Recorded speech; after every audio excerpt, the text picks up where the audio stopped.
Because of the shocking nature of the following scenes, they are definitely not recommended for the squeamish or the easily offended.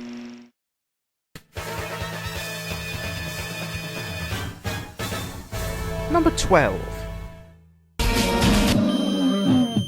Now, who doesn't know this guy?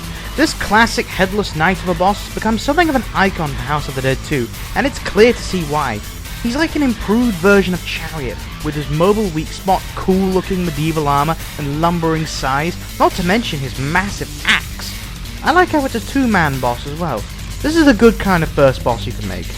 Also, I don't think I even need to mention the little one's speech patterns. Actually, it's the end of your segment. I am comic gold.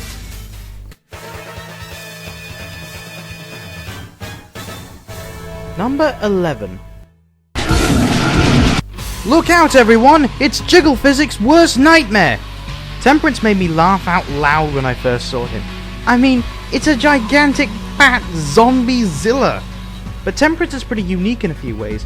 He sways a lot, so his head is difficult to hit, and he attacks you with roly-polies. Yeah, roly-polies. And he's so huge he's actually impossible to damage with gunfire. You can only kill Temperance by dropping a massive clock face on his head, and just surviving his attacks long enough to get to the controls. That's a very unique boss fight, and it sets Temperance apart from the rest of the roster. That and a figure that will make a diet advisor faint.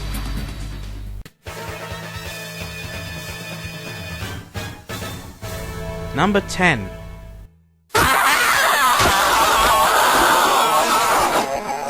So, next up is Jasper. No! That's more like it. Jasper is an inventive and fun boss fight, and the first one in Overkill. He actually has a little backstory to him, unusual for House of the Dead bosses, originally being a hand in the villain's plan, revolting against him and injecting himself with herp-de-derp juice, and taking on this wraith-like form, equipped with telekinesis.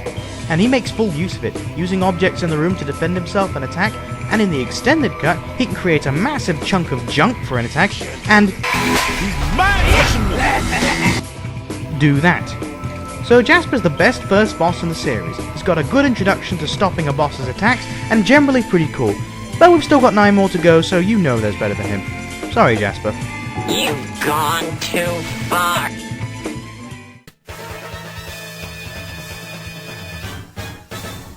Number 9. Another classic boss. The tower is a collection of 5 serpentine beasts, 4 brown and 1 blue. They'll attack individually, and you've got to shoot them in their mouths to stop them. With the amount of movement on screen, it's tricky to figure out which of the 5 will strike next, so this keeps the battle tense and interesting. And it's one of the few bosses in the whole series with more than one phase, when the blue one will slink off to a different arena to attack in a new way.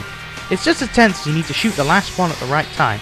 Sadly, you do have to fight Tower again, but they removed the second phase, so it's not as bad. These guys certainly tower over a lot of bosses, though.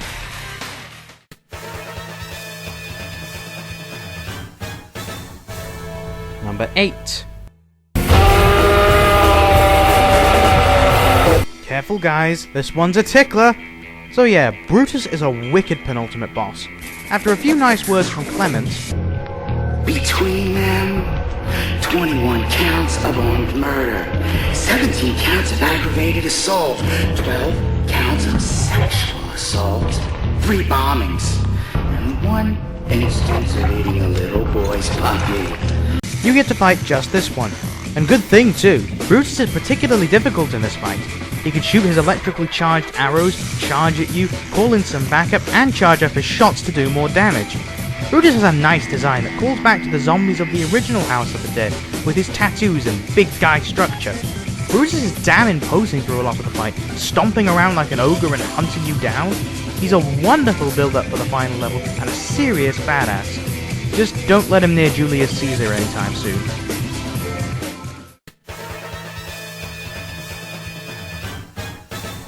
Number 7. Remember when I said I liked the duality of Judgement? Well, the lovers do it even better. It's a pair of spiders, the smaller male on the back and the female doing the work, like they should. While I'm not a fan of spiders, this is one of the better examples. The lovers climb after you in an elevator shaft, swiping their spiky claws and spitting webs at you to keep you stuck for a moment. The levers shift around a lot, making them difficult to attack and providing some challenge to the fight. Plus, all the view shifting of the fight and the use of the scenery is excellent, almost cinematic I'd say. The spider thing isn't too hard to get over either. For a second boss, the levers stand up nicely, though I feel I may have wrecked their honeymoon.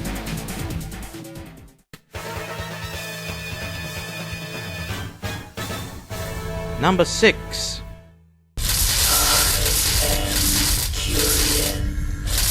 Yeah, but you're also one tough son of a battle.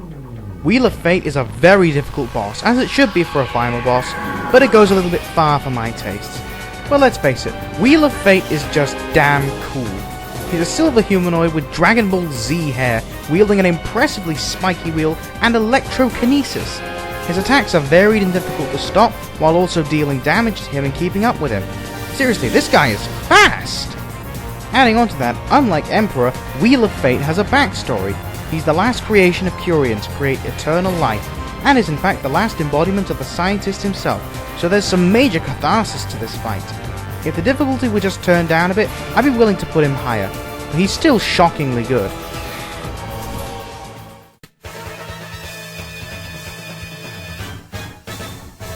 Number 5. Screamer?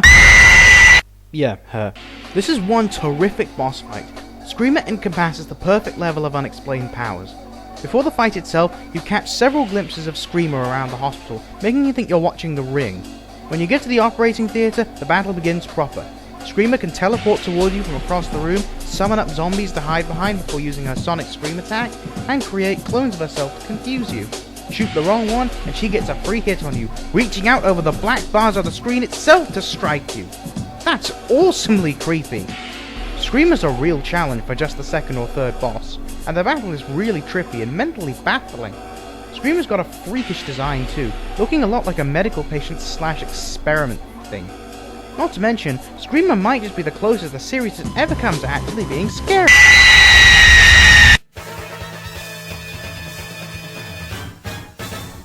Number 4. Yourself in a test of strength. This was Goldman parting with. Hey look, Dante's in House of the Dead! Just kidding, Star's much cooler than Dante.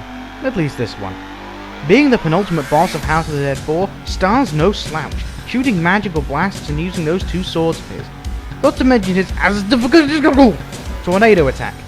The battle itself is pretty tough since Star remains mobile and his attacks have a lot of range, but there's more to him than that. First off, Star's number is 0001, very similar to another boss in the series, whose number is 0000, so it's more than likely that Star is a prototype or maybe an improved model. So that's a nice bit of context. Next, Star's design. The red trench coat looks so damn badass, along with those two swords. The best bit is, as the fight goes on, Star shows more and more damage, like his coat getting torn, his hood coming down, and his face being injured, giving a nice sense of progression.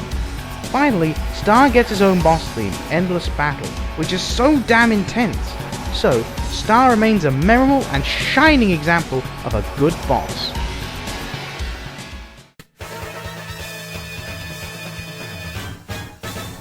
Number 3. And I thought Lobber was disgusting. Mother here takes the disgusting and amps it up to 11 with a truly revolting looking final boss form. And true to her name, she's the mother of the main villain and his motivation behind the whole plot, mutated accidentally into this freakish form. In this battle, you strafe around the 50-foot woman and dodge her attacks. In the original, she mostly flicks barrels at you, or gives birth to zombies on the spot. Beautiful. And in the original, this wasn't particularly good, but the extended cut gave Mother a wider range, throwing more debris, stomping on you, or trying to give you the kiss of death. Or is it the lick of death? Not to mention, you get to fight her with miniguns! Yeah! Eat it! Eat it! Mother's not too difficult for a final boss, but with her delightfully disgusting design, awesome boss theme and enjoyable battle, she's a wonderful addition to the roster. And probably a massive anti-feminist message, but who cares about that?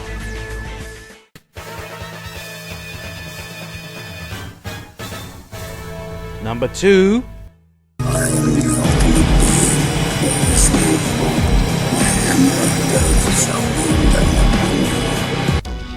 We went from giant zombies to weapon wielders and back to insects, as the world here pulls out all the stops for a chillingly good final battle. Another of the few House of the Dead bosses with more than one phase, the world is an excellent two-phase boss. In his first phase, the world attacks you using his ice, creating ice crystals to ram into you, summoning a gigantic ice axe, or freezing you on the spot. His chest is wide open for attacking during all this, meaning you don't have to wait around for cancels to damage him all the time, a nifty little feature. In his second phase, his ice attacks become more about using ice dragons. Yes, ice dragons, you heard me right, and they're actually really difficult to take down before they hit you. And even after his second form goes down, the world keeps on evolving. Makes me wonder what would have happened if we had to keep fighting him. The only thing that lets down the world slightly is his boss theme, which gets really repetitive after the first minute, but that's just a minor complaint. Overall, the world has an excellent design, a fantastic battle, and was a true challenge for the end of the game. The only question is, what can beat him?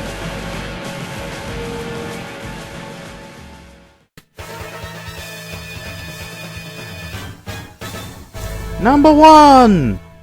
I have been waiting for this moment for some time. Now you shall have a taste of the pain that I have endured.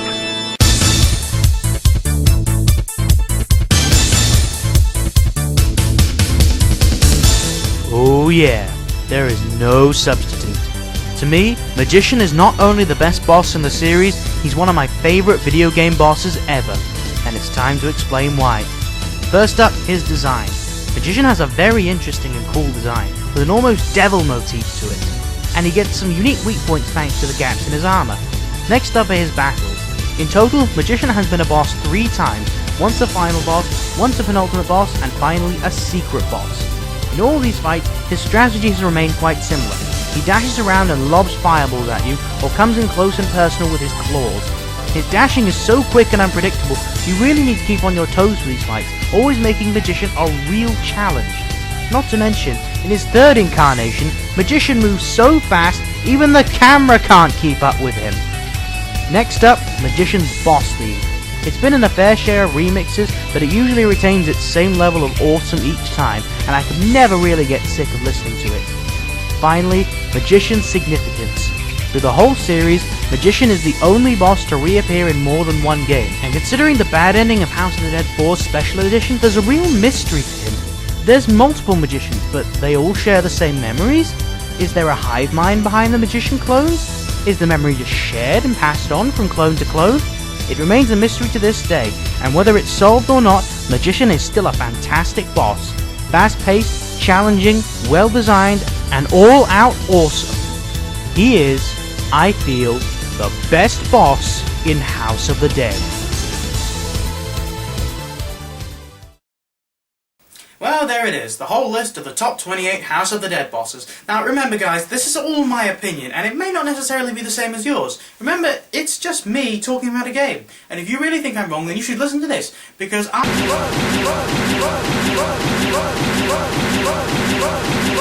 So that's why you should listen to me. Anyway, see you next time!